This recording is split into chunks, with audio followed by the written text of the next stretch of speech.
Welcome to Advanced Functions Chapter 4. We are doing polynomial equations and inequalities in Chapter 4.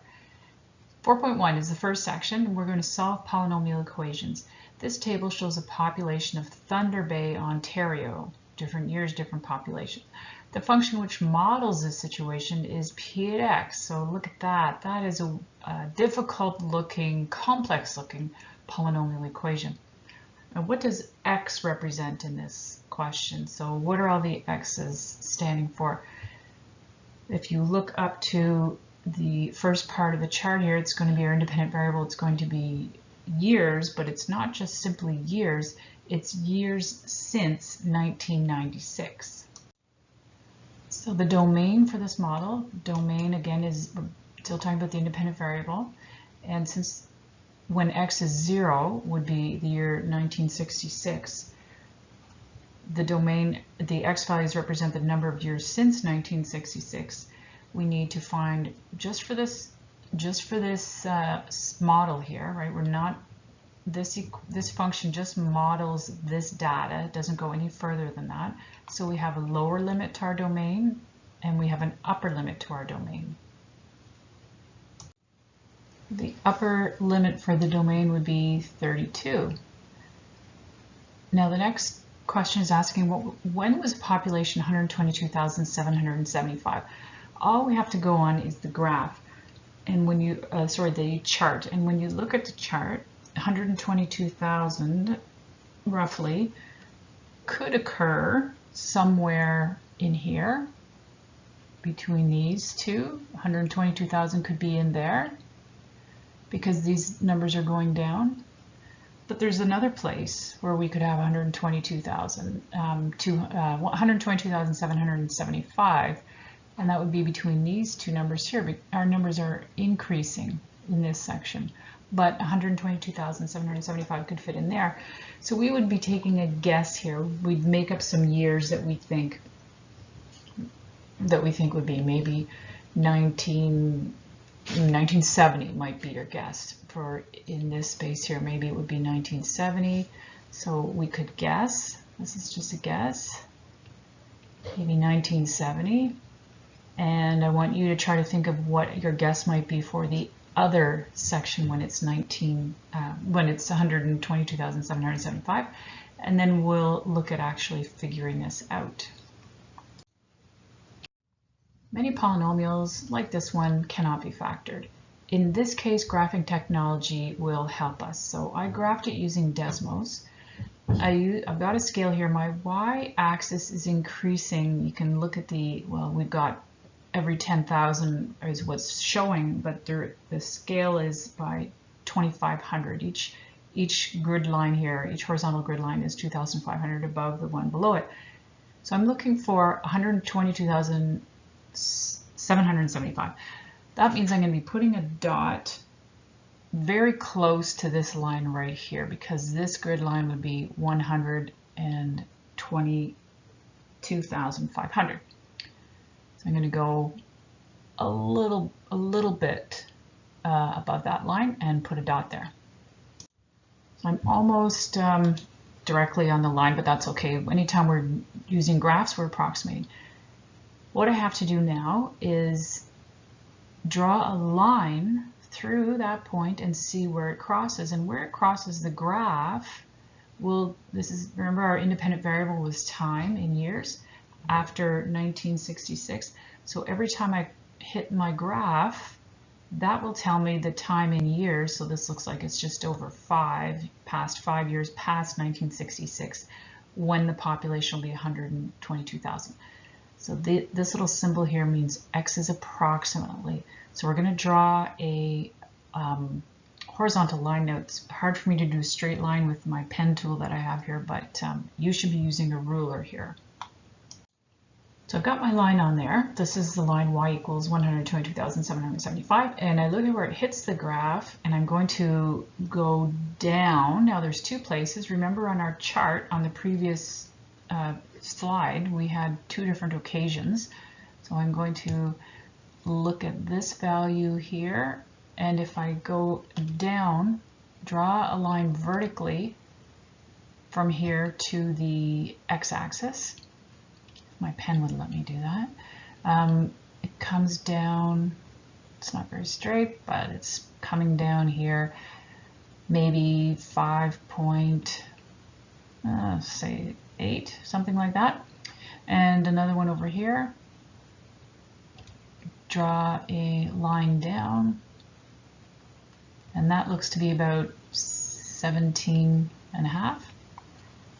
So over here, I'm going to say x is approximately 5.5 and 17.5. Now you may have different answers, and that's fine. You would just be, this is very much a imperfect method that we're doing here first.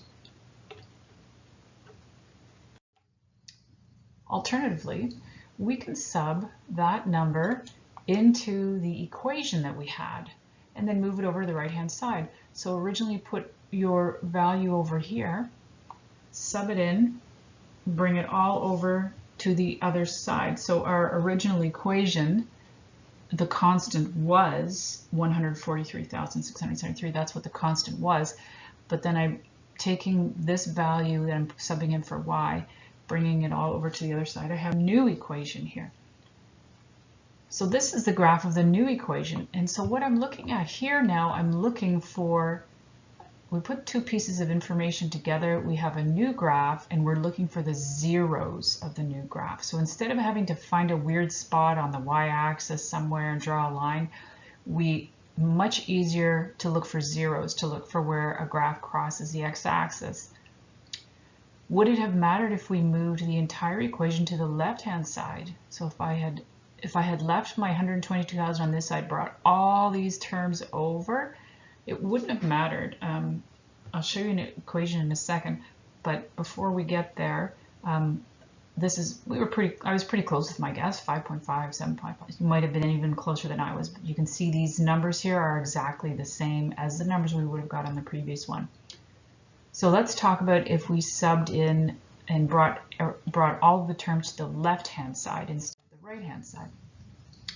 The question was, would it have mattered?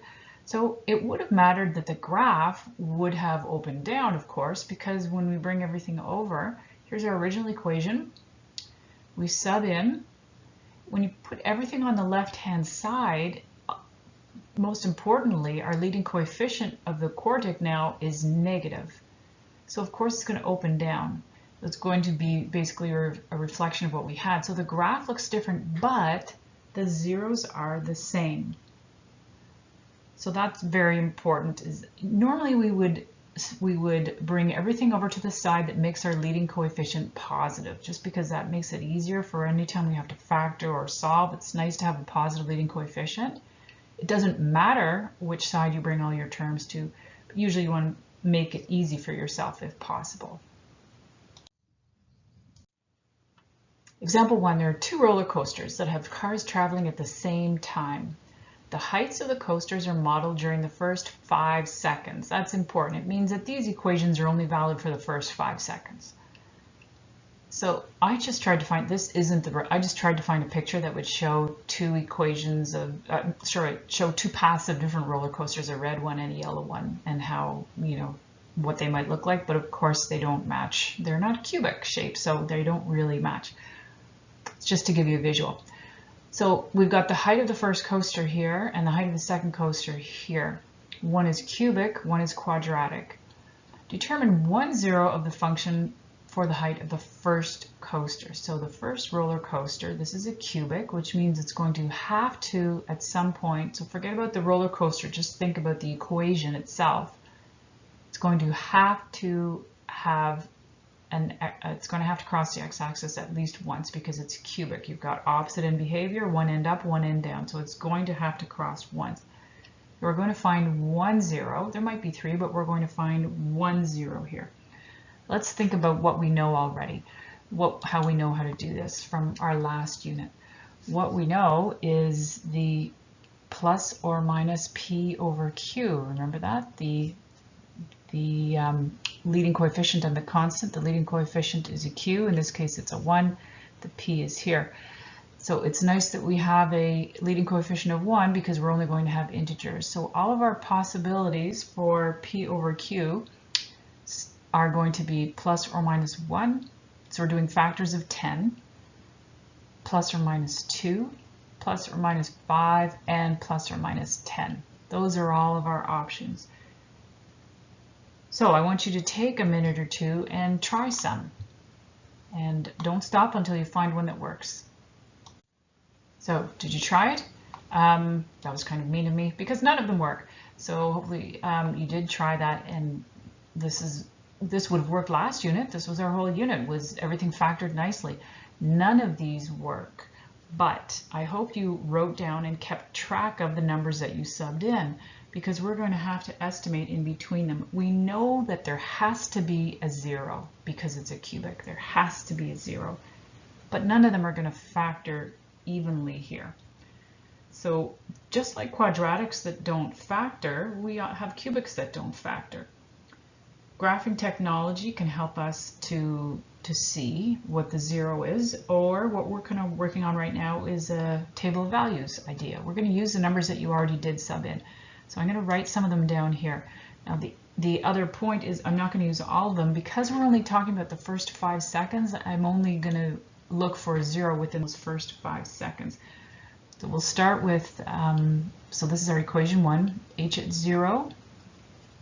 We sub that in. I know it's not a factor. I'm not expecting it to be 0. It's not. It's negative 10. That's the y-intercept. So technically that would mean at time 0, this roller coaster is 10 meters below the ground. So it's shooting up from underneath the ground. That's how it starts. You should have done a few more.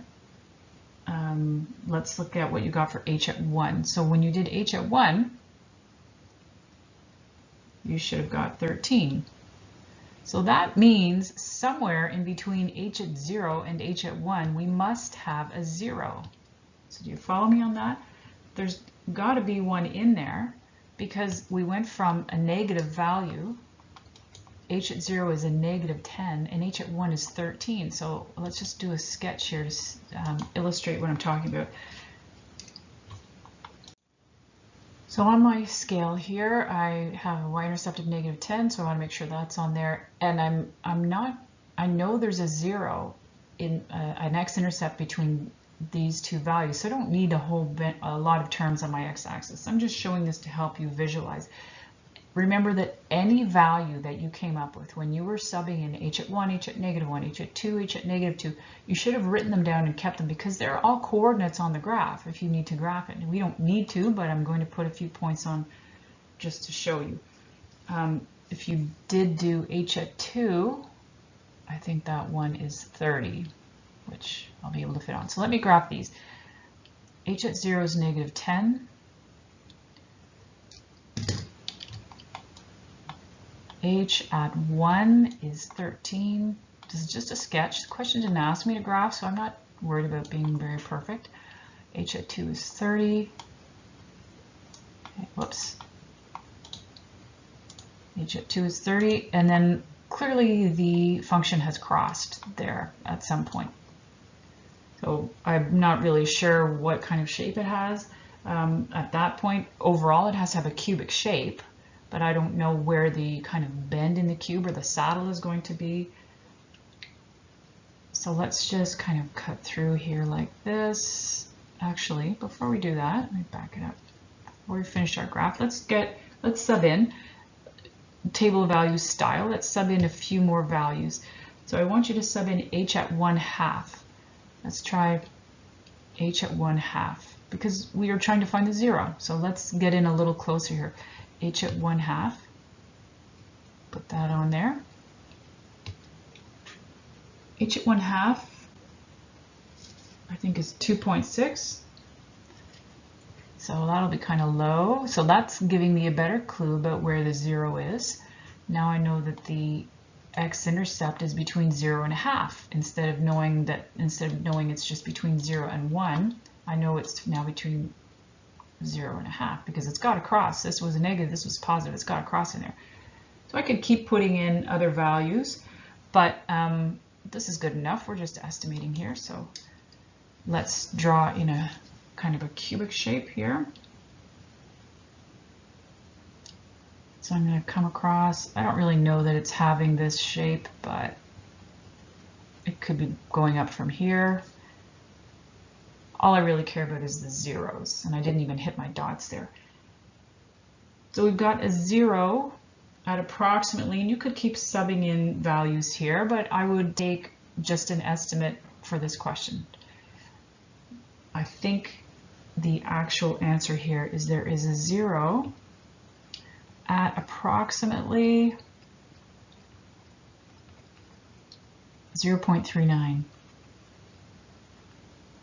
So really I would take anything between 0.2 and 0.5 would be fine for this question here. Part B, determine the zeros of the function for the height of the second coaster. Okay, this is good because the second coaster is a quadratic and we know so much about dealing with quadratics. How do we find the zeros of a quadratic? We could factor it, but I can tell by looking at it, it's not going to factor. There's nothing that multiplies to 2 and adds to 14. So we've got the quadratic formula. Now there is a cubic formula here, which we don't have to learn and it's not in the curriculum. But if you did have to know the cubic formula, then you would sub into the cubic formula and you'd get your zeros right out of the cubic formula. But we don't have to worry about that. So we do have to know the quadratic formula though. So t, not x equals, this one's a t equals, I'll just write it out for you, negative b plus or minus the square root of b squared minus 4ac all over 2a. So that's a grade 10 material. I'm not going to spend any more time telling you how to sub into that. I want you to sub in and come back when you have your answer. All right, so we've got two values for t. I use this notation here to show approximately, as does this notation show approximately. So you can use either. When you're rounding, it's good to indicate that.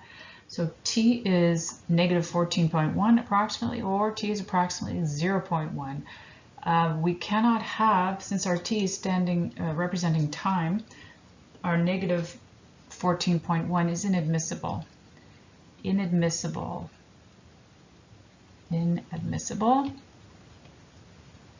So our only answer, I got really crowded there, but our only answer is about 0.1. So this roller coaster is split second after it starts, a tenth of a second after the coaster starts. It's at a height of 0 above the ground. Sorry, not above the ground, it's at a height of 0 and then proceeds to go above the ground. Part C of the same question. At what times are the two coasters at the same height? To do that, we have to make both of our equations, set them equal to each other. So here's our cubic and here's our quadratic. When we want to know they're at the same height, they must equal each other. So we have to decide now, are we going to bring everything from the quadratic over to the left side?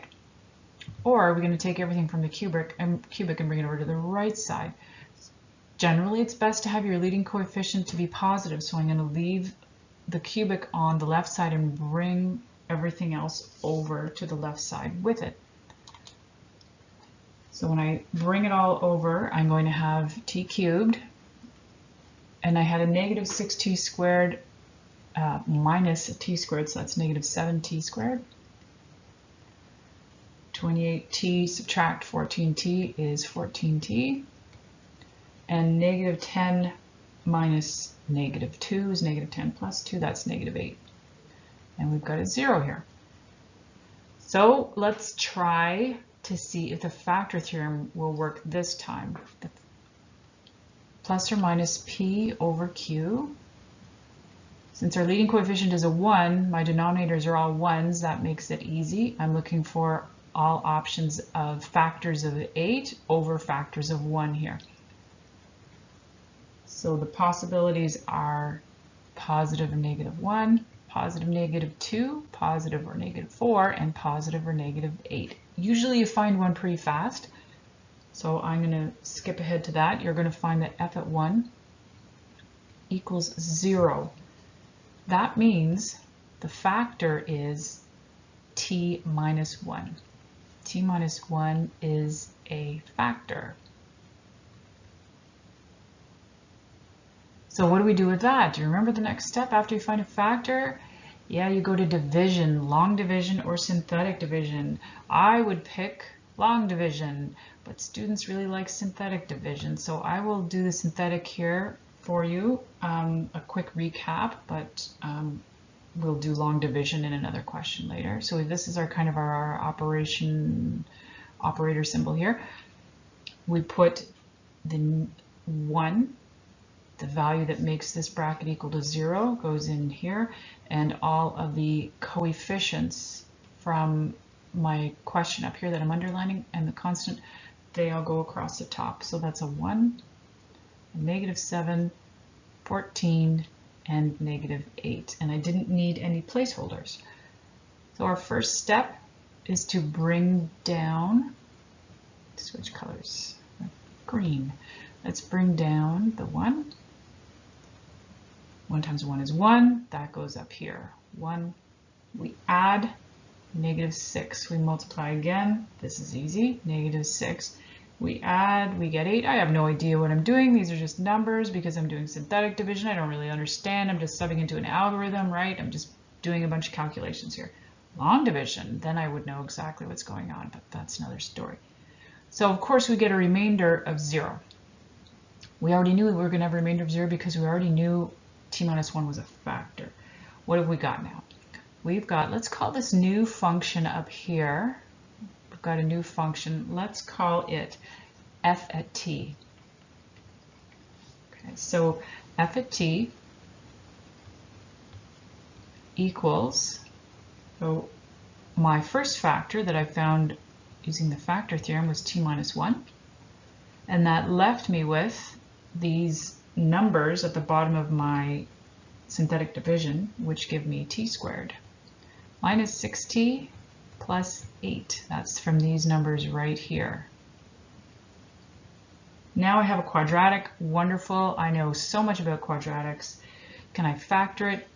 Sum and product, are there numbers that have a product of 8 and a sum of -6? Well, yes, there is. So let's keep going. T minus 1 here. That gives us t minus 2, and the other factor, the last one, is t minus 4. The original question said, at what times are the two coasters at the same height? So a sentence, therefore, the two roller coasters are at the same height at 1 second. So let's look at the picture that I just kind of stuck in here. Let's say that's right here. 1 second, I'm drawing a green circle on this photo here. There's 1 second, they're at the same height. I also see another spot right here where they look like the red and the yellow are the same. And the third one, I don't know, maybe behind the trees here. Maybe those are the times. So 3 times where they're at the same height. So write a sentence for that. So the coasters are at the same height at 1 second, 2 seconds, and 4 seconds. It doesn't say approximately there because these are, we got all these to work out nicely with nice factoring. So they're exact. Part D, what are the heights that correspond to the times in part C? So for example, at 1 second after both roller coasters begin, they're at the same height. Well, what height is that? Is that 50 meters? Is that 8 meters? What is that? So what we have to do is we have to sub all of our 3 answers. All 3 answers. So remember what those answers meant? They meant when are they at the same height? We sub all 3 answers into either equation. So that means back up here, let me erase this circle I put there. Back up here at the top, we had 2 equations. Remember this was, I'm putting a box around, there's the cubic. That was our original cubic. And this other one was our original quadratic. So we're going to sub, you can pick whichever one you like. Probably quadratic is going to be easier, but you're going to sub all 3 answers into, okay, so let's try, now originally on the beginning screen of this question when we started talking about the roller coasters, they were both called H at T. So I'm just going to use yellow to show you I'm subbing into the quadratic. So I'm going to sub into the quadratic because it's easier. H at 1, and subbing into the quadratic, I just get 1 squared plus 14 times 1 minus 2. I'll put it over here. So H at 1 is equal to 13. And we have that number also, if you remember at the beginning when we were first trying to find the zeros of a cubic, we subbed in H at 1 and we got 13 and we put that little point on our graph. So we already kind of knew that one. So at 1 second, it's at 13 meters. And then you're going to do H at 2. And H at 2 is 30. And H at 3, doesn't matter which one you sub into, you should get the same answer as 70. So we just need a sentence to go along with that now. So at 1 second, the coasters are 13 meters high, and you know what ditto marks are. They're these little, they look like quotation marks. At 2 seconds, the coasters are 30 meters high. And at, sorry, this is a 4. At 4 seconds, the coasters are 70 meters high. Sorry about that mistake up there. I hope they didn't throw you off. So there are the heights of all the coasters when they are at the same height, when the people are waving to each other because they're right at the same level with each other at the same time. That's when that happens. Continuing on, part E, what is the maximum height of the first coaster during the 5-second interval? So remember right back at the beginning, we said these equations only work for the first 5 seconds, because after that, of course, we are not going on to infinity with these roller coasters. They're changing direction and path. What is the maximum height of the first coaster during the 5-second interval? So what we're looking at, again, we're looking at a range. Our time range is 0, less than or equal to t, less than or equal to 5. We're trying to find the maximum height over that interval. So we do the strategy we often do in cases like this. We're going to sub in the endpoints and see where the graph is at the endpoints.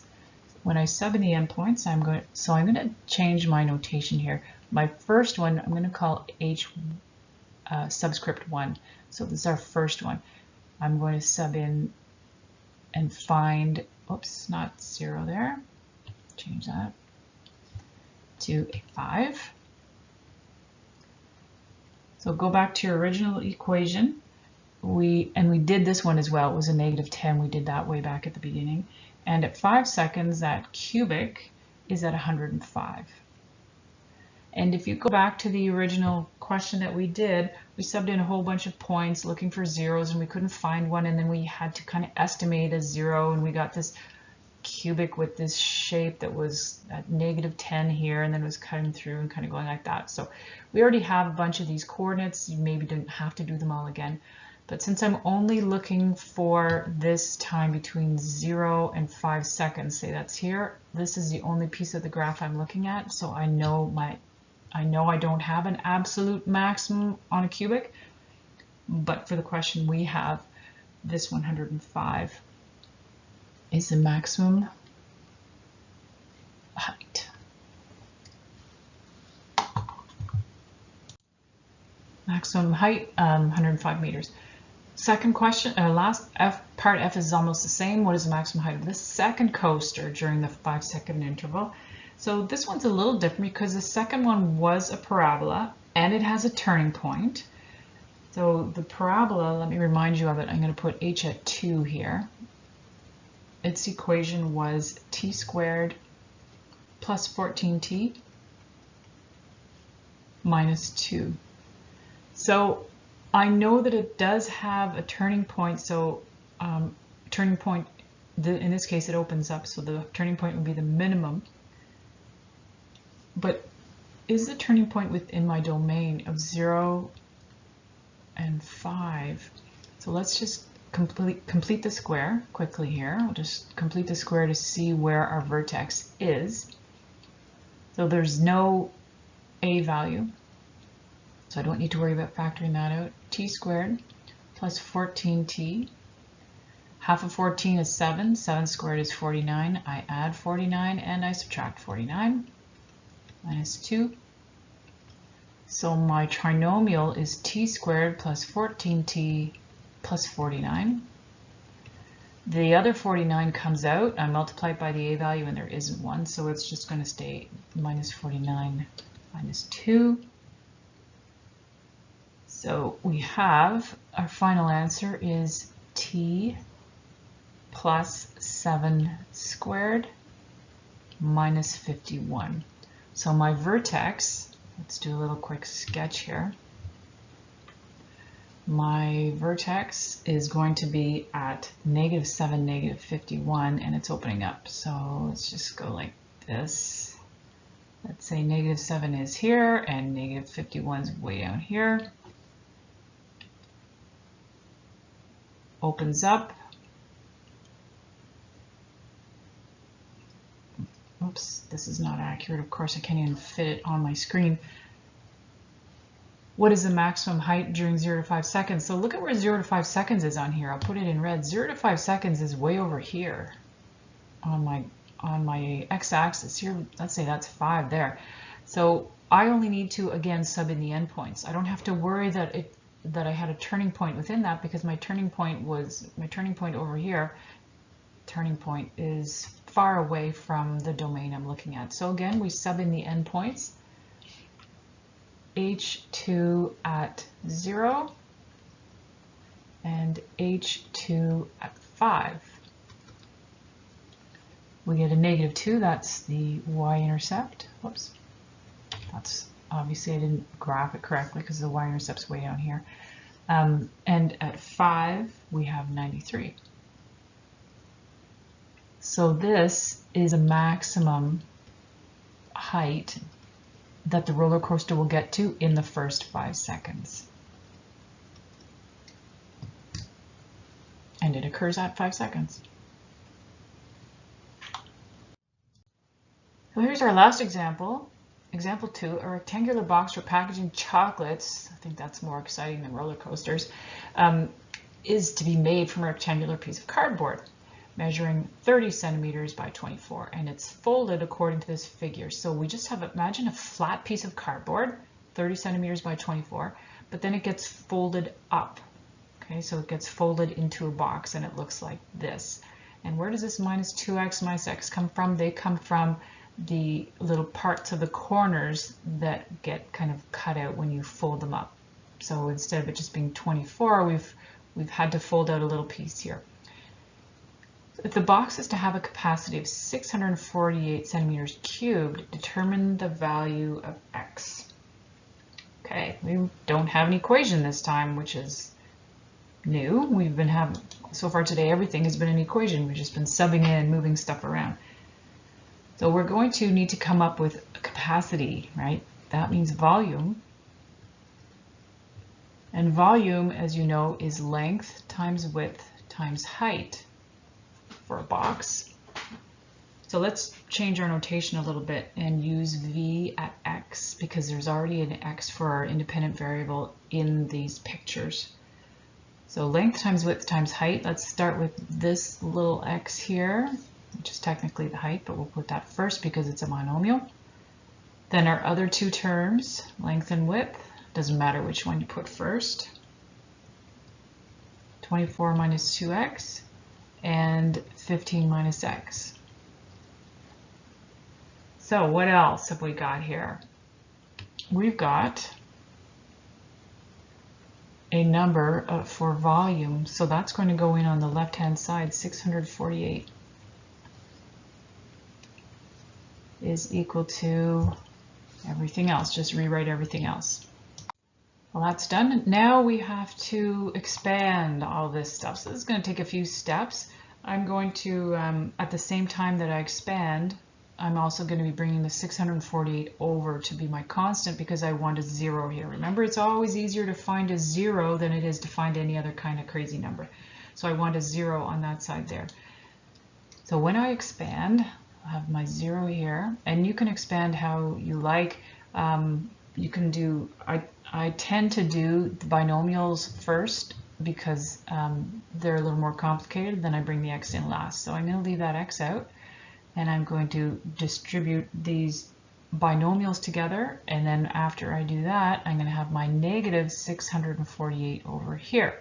So you go ahead and try that, and then let's check. So I distributed here, I've got some like terms in there, I wrote there equals negative 54x, and I distributed the x into this stuff here. The next thing I'm going to do is rearrange it so that it's in descending powers of x, so that it's all in order. So I've done that, and I have some big numbers here. So what are we doing? What's this whole question about? The original question said, here's a box of chocolates, determine the value of x. So we're trying to make a cardboard box with this volume, and we need to find the value of x because we have to have this volume. So we sub that into our formula, and we've got to here. So we're still looking for the value of x. But when I look at what I have here so far, I've got a cubic. There is a greatest common factor, and it's a 2. So I can help make things a little more manageable by factoring out a 2 out of all the terms. That gives me x squared, or sorry, x cubed minus 27x squared plus 180 x minus 324. Okay, I still have to find the value of x. So we're going to have to go to the factor theorem. We're only going to test with the factor theorem with positive values of x, because remember, let me highlight here, remember that x is length, or it's a dimension, length, width, and height. It's involved in all of them. Originally, x was set to be equal to the height of the box. So because it's a dimension, x can only be positive. So I'm going to sub in, I'm looking for factors, wow, 324. So this 2 that's in front is done, right? The 2 that I factored out here, that's factored. I don't need to consider it when I do my plus or minus p over q. My leading coefficient now is what is 1. So I have a 324. Now, very rarely are you going to have to go very far in the factor theorem before you find a factor. You're going to find one relatively quickly. So I just want to do a few for you here because I want to stress the importance that we're just using positive values of x. So the first one I would sub in for, actually, I'm going to need v at x up here. This is v at x. My equation is no longer v at x because I subbed in a 658. So let's say let p at x equal this expression here. This is our new one. So first I'm going to find, that should be an arrow there, arrow. First I want to find p at 1. So p at 1, we can usually kind of sub 1 in our heads. It's not too hard to do that value. We get negative 340. That's no good. It's not a factor, but I'm not going to get rid of it because it still might be important for something later. P at 2.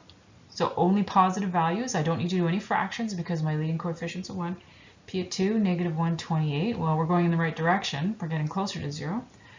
P at 3. There we go. P at 3 is 0.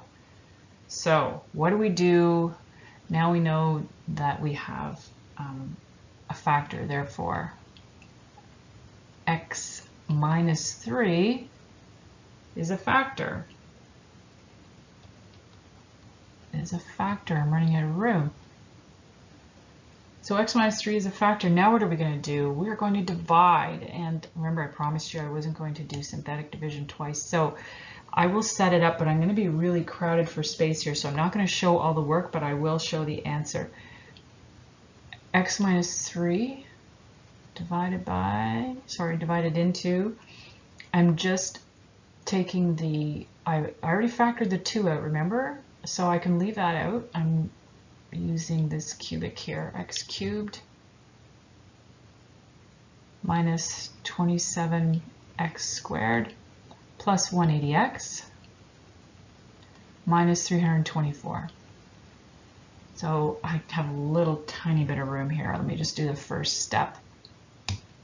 Dividing x into x cubed is x squared multiply it back down to both sides, and we have x cubed minus 3x squared, and then we subtract, and that's all. I need more room, so I can't stop there. So just press pause, finish the question. When you come back, you'll see it all written down here.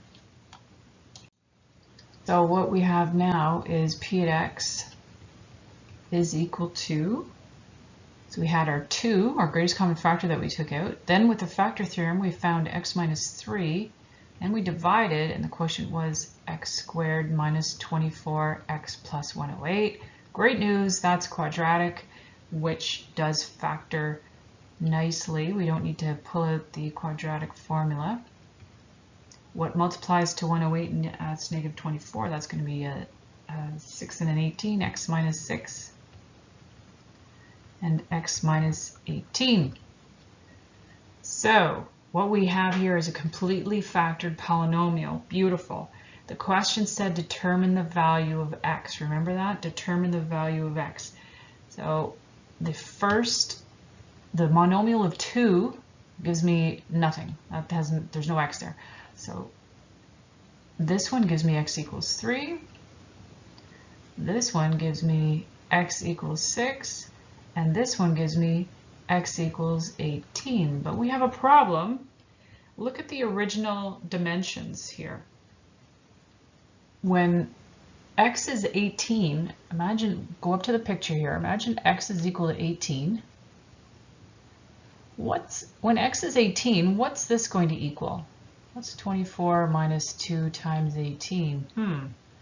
And what is 15 minus 18? Well, that's no good either.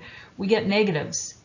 So you have to check your answers in these problems, because some of them we have a restricted domain or range for word problems often, and not every answer is acceptable. So you do a quick check. We've got to check these into the dimensions, sub them in, and find out which ones work. So we already know that x equals 18 is not a valid option for x. The question said determine the value of x. Well, it's not going to be 18, but x and 3 and 6 both work. So therefore, x can be 3 centimeters or 6 centimeters. And if the question did ask for the dimensions, I would have to sub in and count and find the length and the width and the height, and I would have to finish that one. So that is the end of the first section for chapter 4.